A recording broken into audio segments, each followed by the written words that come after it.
नमस्कार दोस्तों, मैं लखीराम तेवतिया आज आपके सामने शब्दों के जादूगर, साहित्य सम्राट मुंशी प्रेमचंद जी की अमर कीर्ति सवा शेर गेहूँ आपके सामने लाया हूँ।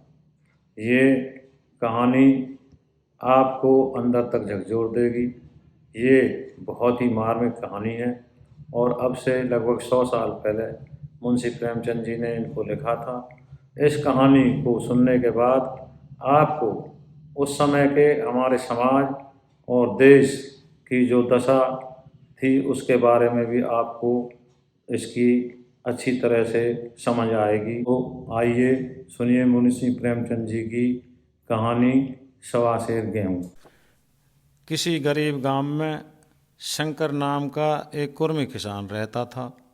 सीधा साधा गरीब आदमी था। अपने काम से काम, ना किसी के लेने में ना देने में। छक्का पंजा न जानता था, छल परपंच की उसे छूत भी न थी। ठगे जाने की चिंता न थी, ठग विद्या न जानता था। भोजन मिला खा लिया, ना मिला चबेने पर काट दी। चबेने भी न मिला तो पानी पी लिया और राम का नाम लेकर सो रहा। किंतु जब कोई अतिथि द्वार पर आ जाता था तो उसे इस निवृत्ति मार्ग का त्याग करना पड़ता था। विशेषकर जब साधु महात्मा पदार्पण करते थे तो अनिवार्यता सांसारिकता की शरण लेनी पड़ती थी। खुद भूखा सो जाता था पर साधु को कैसे भूखा सुलाता। भगवान के भगत जो ठहरे। एक दिन संध्या समय एक महात्मा ने आकर उसके द्वार पर डेरा जमाया। तेजस्वी मूर्ति थी, पीताम्बर गले में, जटा सिर पर, पीतल का कमंडल हाथ में, खड़ाऊं पैर में, ऐनक आँखों पर। संपूर्ण वेश उन महात्माओं का सा था जो रईसों के प्रसादों में तपस्या, हवा गाड़ियों पर देव स्थानों की परिक्रमा और योग सिद्ध प्राप्त करने के लिए रुचिकर भोजन करते हैं। घर में जौ का आटा था, वह उन्हें कैसे खिलाता। प्राचीन काल में जौ का चाहे जो कुछ महत्व रहा हो, पर वर्तमान युग में जौ का भोजन सिद्ध पुरुषों के लिए दुष्पाच्य होता है। बड़ी चिंता हुई, महात्मा जी को क्या खिलाऊं। आखिर निश्चय किया कि कहीं से गेहूं का आटा उधार लाऊं, पर गांव भर में गेहूं का आटा न मिला। गांव में सब मनुष्य ही मनुष्य थे, देवता एक भी न था। अतएव देवताओं का खाद्य पदार्थ कैसे मिलता। सौभाग्य से गांव के विप्र महाराज के यहाँ से थोड़े से मिल गए। उनसे सवा शेर गेहूं उधार लिया और स्त्री से कहा कि पीस दे। महात्मा ने भोजन किया और लंबी तान कर सोए। प्रातकाल आशीर्वाद देकर अपनी राह ली। विप्र महाराज साल में 2 बार खलियानी लिया करते थे। शंकर ने दिल में कहा, सवा शेर गेहूं इन्हें क्या लौटाऊं। पंसेरी के बदले कुछ ज़्यादा खलियानी दे दूं, यह भी समझ जाएंगे, मैं भी समझ जाऊंगा। चैत में जब विप्र जी पहुँचे तो उन्हें 1.5 पंसेरी के लगभग गेहूं दिया और अपने को उऋण समझकर उसकी कोई चर्चा ना की। विप्र जी ने फिर न मांगा। सरल शंकर को क्या मालूम था कि यह सवा शेर गेहूं चुकाने के लिए मुझे दूसरा जन्म लेना पड़ेगा। 7 साल गुजर गए। विप्र जी विप्र से महाजन हुए। शंकर किसान से मजूर हो गया। उसका छोटा भाई मंगल उससे अलग हो गया। एक साथ रहकर दोनों किसान थे, अलग होकर मजूर हो गए थे। शंकर ने चाहा कि द्वेष की आग भड़कने न पाए, किंतु परिस्थिति ने उसे विवश कर दिया। जिस दिन अलग अलग चूल्हे जले वह फूट फूट कर रोया। आज से भाई भाई शत्रु हो जाएंगे। एक रोएगा तो दूसरा हंसेगा। एक के घर में मातम होगा तो दूसरे के घर गुलगुले पकेंगे। प्रेम का बंधन, खून का बंधन, दूध का बंधन आज टूट जाता है। उसने भागीरथ परिश्रम से कुल मर्यादा का वृक्ष लगाया था। उसे अपने रक्त से सींचा था। उसका जड़ से उखड़ना देखकर उसके हृदय के टुकड़े हुए जाते थे। 7 दिनों तक उसने दाने की सूरत न देखी। दिन भर जेठ की धूप में काम करता और रात को मुंह लपेट कर सो रहता। इस भीषण वेदना और दुस्सह कष्ट ने रक्त ही जला दिया, मांस और मज्जा को घुला दिया। बीमार पड़ा तो महीनों खाट से न उठा। अब गुजर बसर कैसे हो। 5 बीघे के आधे खेत रह गए, 1 बैल रह गया। खेती क्या खाक होती। अंत को यहाँ तक नौबत पहुँची कि खेती केवल मर्यादा रक्षा का साधन मात्र रह गई। जीव का गभार मजूरी पर आ पड़ा। 7 वर्ष बीत गए। एक दिन शंकर मजूरी करके लौटा तो राह में विप्र जी ने टोक कर कहा, शंकर, कल आके अपने बीज बैग का हिसाब कर ले। तेरे यहाँ 5.5 मन गेहूँ कब से बाकी पड़े हुए हैं और तू देने का नाम नहीं लेता। क्या हजम करने का मन है। शंकर ने चकित होकर कहा, मैंने तुमसे कब गेहूँ लिए थे जो 5.5 मन हो गए। तुम भूलते हो मेरे यहाँ किसी का छटाक भर न अनाज है, न 1 पैसा उधार। विप्र, इसी नियम का तो यह फल भोग रहे हो कि खाने को नहीं जुटता। यह कहकर विप्र जी ने उस 1.25 सेर गेहूँ का जिक्र किया जो आज से 7 वर्ष पहले शंकर को दिए थे। शंकर सुनकर अवाक रह गया। ईश्वर, मैंने इन्हें कितनी बार खलियानी दी, इन्होंने मेरा कौन सा काम किया। जब पोथी पत्र देखने, साहित्य सगुन विचारने द्वार पर आते थे, कुछ न कुछ दक्षिणा ले ही जाते थे। इतना स्वार्थ। 1.25 सेर अनाज को अंडे की भांति सेक कर आज ये पिशाच खड़ा कर दिया जो मुझे निगल ही जाएगा। इतने दिनों में एक बार भी कह देते तो मैं गेहूँ तोल कर दे देता। क्या इसी नियत से चुप साधे बैठे रहे। बोला, महाराज, नाम लेकर तो मैंने उतना अनाज नहीं दिया, पर कई बार खलियाने में सेर 2-2 सेर दिया। अब आप आज 5.5 मन मांगते हैं, कहाँ से दूंगा। विप्र, लेखा जो बख्शीश 100-100। तुमने जो कुछ दिया होगा उसका कोई हिसाब नहीं। चाहे एक ही जगह 4 पंसेरी दे दो, तुम्हारे नाम वहीं में 5.5 मन लिखा हुआ है, जिससे चाहे हिसाब लगवा लो। दे दो तो तुम्हारा नाम छेक दूँ, नहीं तो और भी बढ़ता जाएगा। शंकर, पांडे, क्यों एक गरीब को सताते हो। मेरे खाने का ठिकाना नहीं, इतना गेहूँ किसके घर से लाऊंगा। विप्र, जिसके घर से चाहे लाओ, मैं छटाक भर भी नहीं छोड़ूंगा। यहाँ न दोगे, भगवान के घर तो दोगे। शंकर काँप उठा। हम पढ़े लिखे आदमी होते तो कह देते, अच्छी बात है, ईश्वर के घर पर ही देंगे। वहाँ की तोल यहाँ से कुछ बड़ी तो नहीं होगी, कम से कम इसका कोई प्रमाण हमारे पास नहीं, फिर उसकी क्या चिंता। किंतु शंकर इतना तार्किक, इतना व्यवहार चतुर न था।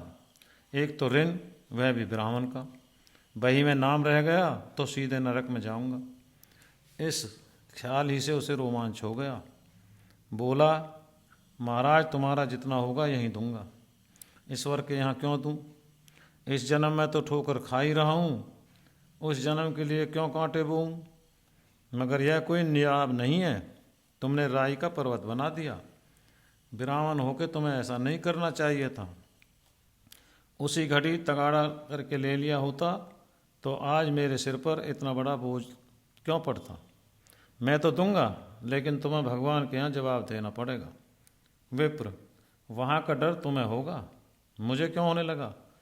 वहाँ तो सब अपने ही भाई बंधु हैं, ऋषि मुनि सब तो ब्राह्मण ही हैं, देवता ब्राह्मण हैं, जो कुछ बने बिगड़ेगी संभाल लेंगे। तो कब देते हो। शंकर, मेरे पास रखा तो है नहीं, किसी से मांग जांच कर लाऊंगा तभी न दूंगा। विप्र, मैं न मानूंगा। 7 साल हो गए, अब एक दिन का भी मुलाजा न करूंगा। गेहूँ नहीं दे सकते, दस्तावेज लिखा दो। शंकर, मुझे तो देना है, चाहे गेहूँ लो चाहे दस्तावेज लिखवाओ, किस हिसाब से दाम रखोगे। विप्र, बाजार भाव 5 सेर का है, तो मैं 5.25 सेर काट दूंगा। शंकर, जब दे ही रहा हूँ तो बाजार भाव काटूंगा, पाप भर छुड़ा कर क्यों दोषी बनूं। हिसाब लगाया तो गेहूं के दाम 60 रुपये हुए। 60 रुपये का दस्तावेज लिखा गया। 3 रुपये सैकड़े सूद, साल भर में देने पर सूद का दर 3.5 रुपये सैकड़े, 12 आने का स्टाम्प, 1 रुपये तजवा दस्तावेज की तहरीर शंकर को ऊपर से देनी पड़ी। गांव भर ने विप्र जी की निंदा की, लेकिन मुंह पर नहीं। महाजन से सभी का काम पड़ता है, उसके मुंह कौन आए। शंकर ने साल भर तक कठिन तपस्या की। मियाद के पहले रुपये अदा करने का उसने वर्ष तक कर लिया। दोपहर को पहले भी चूल्हा न चलता था, चवेने पर बसर होती थी, अब वह भी बंद हुआ। केवल लड़के के लिए रात को रोटियां रख दी जाती, पैसे रोज का तम्बाकू पी जाता था। यही एक व्यसन था जिसका वह कभी त्याग न कर सकता था। अब वह व्यसन भी इस कठिन व्रत की भेंट हो गया। उसने चिलम पटक दी, हुक्का तोड़ दिया और तम्बाकू की हांडी चूर चूर कर डाली। कपड़े पहले भी त्याग कर चरम सीमा तक पहुंच चुके थे, अब वह प्रकृति की न्यूनतम रेखाओं में आबद्ध हो गए। शिशिर की अस्थि वेदक शीत को उसने आग ताप कर काट दिया। इस ध्रुव संकल्प का फल आशा से बढ़कर निकला। साल के अंत में उसके पास 60 रुपये जमा हो गए। उसने समझा, पंडित जी को इतने रुपये दे दूंगा और कहूँगा महाराज बाकी रुपये भी जल्दी आपके सामने हाजिर करूँगा। 15 रुपये की तो और बात है, क्या पंडित जी इतना भी न मानेंगे। उसने रुपये लिए और ले जाकर पंडित जी के चरण कमलों पर अर्पण कर दिए। पंडित जी ने विस्मित होकर पूछा, किसी से उधार लिए क्या। शंकर, नहीं महाराज, आपके आशीष से अब की मजूरी अच्छी मिली। विप्र, लेकिन यह तो 60 ही हैं। शंकर, हाँ महाराज, इतने अभी ले लीजिए, बाकी मैं 2-3 महीने में दे दूंगा। मुझे उऋण कर दीजिए।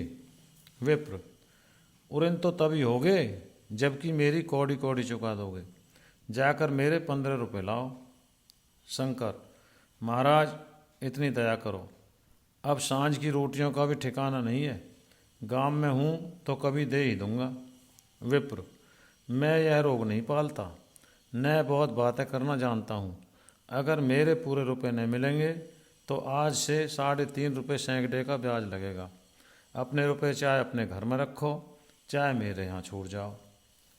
शंकर, अच्छा, जितना लाया हूँ उतना रख लीजिए, मैं जाता हूँ, कहीं से 15 रुपये और लाने की फिक्र करता हूँ। शंकर ने सारा गांव छान मारा, मगर किसी ने रुपये न दिए।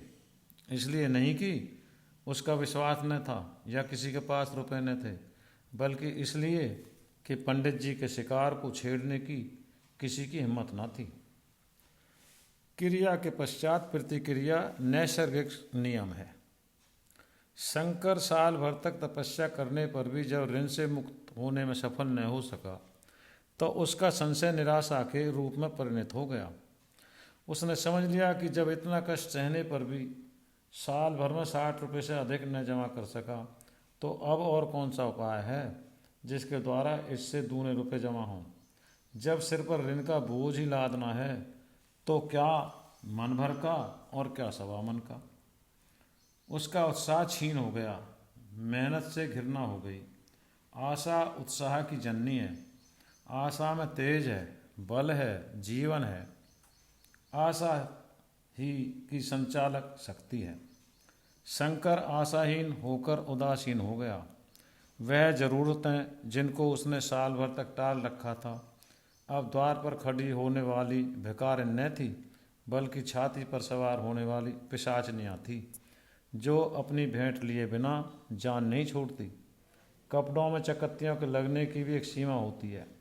अब शंकर को चिट्ठा मिलता तो वह रुपये जमा न करता, कभी कपड़े लाता, कभी खाने की वस्तु। जहाँ पहले तम्बाकू ही पिया करता था वहाँ अब गांजे और चरस का चस्का भी लगा। उसे अब रुपये अदा करने की कोई चिंता न थी, मानो उसके ऊपर किसी का एक पैसा भी नहीं आता। पहले जूड़ी चढ़ी होती थी पर वह काम करने अवश्य जाता था, अब काम पर न जाने के लिए बहाना खोजा करता है। इस भांति 3 वर्ष निकल गए। विप्र जी महाराज ने एक बार भी तकाजा नहीं किया। वह चतुर शिकारी की भांति अचूक निशाना चाहते थे। पहले से शिकार को चौंकाना उनकी नीति के विरुद्ध था। एक दिन पंडित जी ने शंकर को बुलाकर हिसाब दिखाया। 60 रुपये जो जमा थे वह मिना करने पर अब भी शंकर के जिम्मे 120 रुपये निकाले। शंकर, इतने रुपए तो उसी जन्म में दूंगा, इस जन्म में नहीं हो सकते। विप्र, मैं इस जन्म में लूँगा, मूल ना सही सूद तो देना ही पड़ेगा। शंकर, एक बैल है वह ले लीजिए, एक झोंपड़ी है वह ले लीजिए, और मेरे पास रखा क्या है। विप्र, मुझे बैल बदिया लेकर क्या करना है, मुझे देने को तुम्हारे पास बहुत कुछ है। शंकर, और क्या है महाराज। विप्र, कुछ नहीं है, तुम तो हो, आखिर तुम भी कहीं मजूरी करने जाते ही हो, मुझे भी खेती के लिए मजूर रखना ही पड़ता है। सूद में तुम हमारे यहाँ काम किया करो, जब सुविधा हो मूल भी दे देना। सच तो यह है कि अब तुम किसी दूसरी जगह काम करने नहीं जा सकते जब तक मेरे रुपए नहीं चुका दो। तुम्हारे पास कोई जायदाद नहीं है, इतनी बड़ी गठरी किस एतबार पर छोड़ दूँ। कौन इसका जिम्मा लेगा कि तुम मुझे महीने महीने सूद देते जाओगे, और कहीं कमाकर जब तुम मुझे सूद भी नहीं दे सकते तो मूल की कौन कहे। शंकर, महाराज सूद में तो काम करूँगा और खाऊंगा क्या। विप्र, तुम्हारी घरवाली है, लड़के हैं, क्या वे हाथ पांव कटा के बैठेंगे। रहा मैं, तो मैं आज से जौ रोज कलेवा के लिए दे दिया करूँगा, ओढ़ने को साल में एक कंबल पा जाओगे, एक मिर्जई भी बनवा दिया करूँगा, और क्या चाहिए। यह सच है कि और लोग तुम्हें 6 आने देते हैं, लेकिन मुझे ऐसी गर्ज नहीं है, मैं तो तुम्हें अपने रुपए भराने के लिए रखता हूँ। शंकर ने कुछ देर तक गहरी चिंता में पड़े रहने के बाद कहा, महाराज यह तो जन्म भर की गुलामी है। विप्र, गुलामी समझो चाहे मजदूरी समझो, मैं अपने रुपए भराए बिना तुमको कभी न छोड़ूंगा। तुम भागोगे तो तुम्हारा लड़का भरेगा, हाँ जब कोई न रहेगा तब की बात दूसरी है। इस निर्णय की कहीं अपील न थी, मजूर की जमानत कौन करता, कहीं शरण न थी, भागकर कहाँ जाता। दूसरे दिन से उसने विप्र जी के यहाँ काम करना शुरू कर दिया। 1.25 सेर गेहूँ की बदौलत उम्र भर के लिए गुलामी की बेड़ी पैरों में डालनी पड़ी। उस अभागे को अब मगर किसी विचार से संतोष होता था तो वह यह था कि यह मेरे पूर्व जन्म का संस्कार है। स्त्री को वे काम करने पड़ते थे जो उसने कभी ना किए थे। बच्चे दाने को तरसते थे, लेकिन शंकर चुपचाप देखने के सिवा और कुछ नहीं कर सकता था। वह गेहूं के दाने किसी देवता के साप की भांति या जीवन उसके सिर से न उतरे। शंकर ने विप्र जी के यहाँ 20 वर्ष तक गुलामी करने के बाद इस दुसार संसार से प्रस्थान किया। 120 रुपये अभी तक उसके सिर पर सवार थे। पंडित जी ने उस गरीब को ईश्वर के दरबार में कष्ट देना उचित न समझा। इतने अन्यायी, इतने निर्दयी न थे। उसके जवान बेटे की गर्दन पकड़ी। आज तक वह विप्र जी के यहाँ काम करता है। उसका उद्धार कब होगा, होगा भी या नहीं, ईश्वर ही जाने। पाठक इस वृत्तांत को कपोल कल्पित न समझिए, यह सत्य घटना है। ऐसे शंकरों और ऐसे विप्रों से दुनिया खाली नहीं